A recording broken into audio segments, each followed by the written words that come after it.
Hello friend, कैसे हो आप सभी। तो आज किया हमने माता महालक्ष्मी का व्रत। इसमें हाथी और हथनी की देखिए जोड़ी है। इनके लिए जो है गहने जेवर वगैरह बनाए जाते हैं।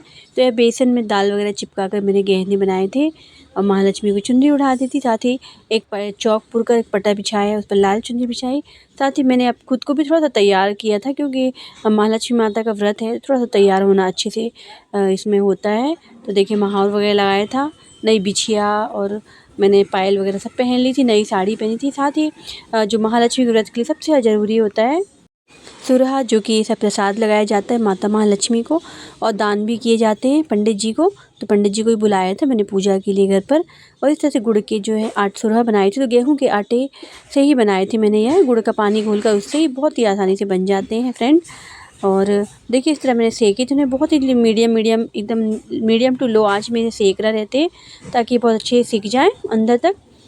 तो बहुत ही अच्छे लगते हैं, आप इन्हें कभी भी ऐसे भी ट्राई कर सकते हैं। साथ ही गुड़ की पपड़ियाँ देखिए, और कुछ मैंने अलग अलग तरह के पकवान जो है डिज़ाइन से बना के पपड़ियाँ, मैदा की है, गुड़ की, बेसन की, सभी चीज़ें बनाई थी, गुजिया वगैरह। तो जो माता महालक्ष्मी को 16 प्रकार के पकवानों का भोग लगता है।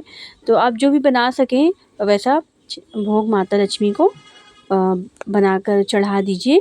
तो देखिए ये जो पपड़िया गुड़ की सिक गई थी, और सुरहा जो है वह भी बन गए थे, लास्ट थे जो सेक रही थी मैं। तो और साथ ही देखिए मैंने गुजिया बनाई थी मावा की। तो ऐसे मेरा धीरे धीरे करके मैंने सभी सामान थोड़ा थोड़ा ही बनाया था, क्योंकि काफ़ी सारी चीज़ें बनानी थी मुझे और मैं अकेली ही बना रही थी। तो मैं थोड़ा थोड़ा करके सारी चीज़ें बनाई थी। तो इस तरह गुजिया जब भी बनाती हूँ मैं हाथ से ही ऐसे गोट लेती हूँ। कई लोग इसमें मशीन जो होती है ना सांचे वाली, उससे जो डिज़ाइन बन जाती है गुजिया की, उसका इस्तेमाल करते हैं, पर मैं हमेशा हाथ से ही बनाती हूँ। तो आपको कैसी लगी डिज़ाइन देख कर मुझे ज़रूर बताइएगा। और आप कहाँ से मेरा वीडियो देख रहे हैं फ्रेंड, ये भी बताइएगा।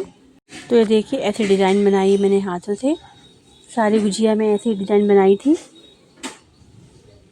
तो इसमें कटिंग वगैरह भी नहीं निकलती है ना हाथ से बनाने में, और नहीं तो सांचे में बहुत कटिंग वगैरह निकलती है। तो देखिएगा फ्रेंड, इन्हें मैंने पहले हाई फ्लेम करी थी, फिर बाद में मीडियम फ्लेम पर मैंने गुजिया जो है सेक ली हैं। तो मावा की गुजिया है, जो मैदा है, आटा जो है मैदे का है। मैदे में नमक डालकर हल्का सा, मतलब एक चुटकी नमक डालते हैं। और साथ ही देखिए ये जो है सब पकवान जो है माता के लिए बन के मैंने पपड़िया वगैरह सब रख लिए बनाकर। तो मैदा का जो था वह मतलब जो ऊपर का जो पपड़ी थी वो मैदे की थी, और साथ ही मैंने मावा में थोड़ा सा रवा वगैरह मिलाकर, शक्कर, ड्राई फ्रूट मंगाकर गुजिया बनाई थी। और गुड़ के सुरहा देख सकते हैं आप, गुजिया। साथ ही यह जो है मैदा की बेसन की पपड़िया है फ्रेंड। थोड़ी सी ये एक्स्ट्रा वाले सुरहा नमक के भी बनाए थे मैंने। गुड़ की पपड़िया बनाई थी, मैदा की और बेसन की, 3 तरह की पपड़िया बनाई थी, गुजिया बनाई थी। इस तरह से देखिए सारी चीज़ें भोग के लिए बनाई थी, और मैं तैयार हो गई थी, क्योंकि आज महालक्ष्मी है तो व्रत के लिए थोड़ा सा माता के लिए अच्छे तैयार होना होता है। तो कैसी लगी आपको मेरी साड़ी, और मैंने आज नई बिछिया, नई पायल भी पहनी थी।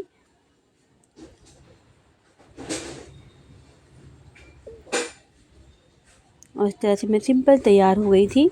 साथ ही पूजा की तैयारी भी मुझे बहुत सारी करना थी, तो बहुत ज़्यादा कुछ नहीं कर पाई, मेकअप सिंपल ही हूँ।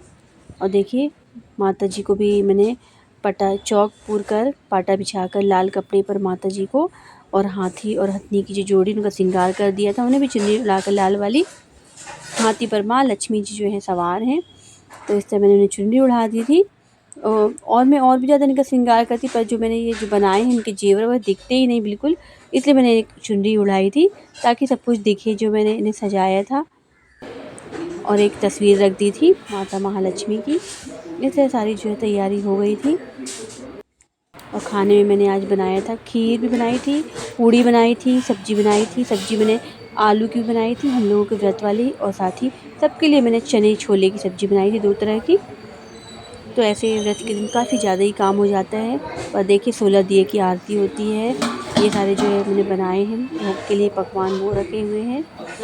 और माता के लिए देखिए सारी चीज़ें जो है पान, फल, फूल सबका तैयारी कर ली है मैंने। तो दूध, दही, फल, खीर सारी चीज़ें रख ली मैंने। और पंडित जी को बुलाया था आज पूजा करने के लिए, क्योंकि ये बड़ी पूजा होती है। तो पंडित जी जो है वो बहुत अच्छे से करवा देते हैं। तो गणेश भगवान की जय, महालक्ष्मी मैया की जय। एक समय महर्षि द्वैपायन व्यास जी हस्तिनापुर आए। उनका आगमन सुन समस्त राज्यकुल के कर्मचारी महाराज भीष्म सहित उनका स्वागत कर राजमहल में ले आए। व्यास जी को स्वर्ण के सिंहासन पर विराजमान किया गया। एरावत हाथ ला लिए ना। अर्ध पाद आचमन से उनका पूजन किया गया। व्यास जी के स्वस्थ चित्त होने पर राजरानी गांधारी ने महर्षि व्यास जी से हाथ जोड़कर प्रश्न किया कि महाराज, आप त्रिकाल यज्ञ है, आप तत्वदर्शी है, आपसे हमारी प्रार्थना है कि स्त्रियों को कोई ऐसा व्रत व सरल पूजन बताइए जिससे हमारी राज्य लक्ष्मी, सुख, पुत्र पौत्र परिवार सदा सुखी रहे। इतना सुनकर व्यास जी ने कहा कि हम ऐसे व्रत पूजन का उल्लेख कर रहे हैं जिससे सदा लक्ष्मी जी स्थिर होकर सुख प्रदान करेगी। वह श्री महालक्ष्मी जी का व्रत है जिनका पूजन प्रतिवर्ष आश्विन काल कृष्ण पक्ष की अष्टमी को किया जाता है। तब राजरानी गांधारी ने कहा, महात्मन, वह व्रत कैसे आरंभ होता है, किस विधान से पूजन होता है, यह विस्तार से बताने का कष्ट करें। तब महर्षि जी ने कहा कि यह व्रत भाद्रपद की शुक्ल पक्ष की अष्टमी के दिन सुबह व्रत का मन में संकल्प कर किसी जलाशय में जाकर स्नान कर स्वच्छ कपड़े पहनकर ताजी दुर्वा से महालक्ष्मी जी को जल का तर्पण देकर प्रणाम करना चाहिए। फिर घर आकर सिद्ध 16 धागों का एक गड़ा बनाकर प्रतिदिन एक गांठ लगानी चाहिए। इस प्रकार 16 दिन तक 16 गांठ का एक गड़ा तैयार कर आश्विन माह की कृष्ण पक्ष की अष्टमी को व्रत रखकर मंडप बनाकर चंदावा तान कर उसके नीचे माटी के हाथी पर महालक्ष्मी की मूर्ति स्थापित कर तरह तरह की पुष्प मालाओं से माँ लक्ष्मी जी व हाथी का पूजन करके स्वादिष्ट आराम से पकवान का नैवेद्य समर्पण करें। और श्रद्धा सहित महालक्ष्मी व्रत करने से आप लोगों की राज्य लक्ष्मी सदा स्थिर रहेगी। ऐसा विधान बताकर व्यास जी अपने आश्रम को प्रस्थान कर गए। इधर समय अनुसार भाद्रपद मास की शुक्ल पक्ष की अष्टमी से समस्त राजघरानों की रानियों ने व नगर की स्त्रियों ने श्री महालक्ष्मी का व्रत आरंभ कर दिया। बहुत सी नारी गांधारी के साथ व्रत का साथ देने लगी।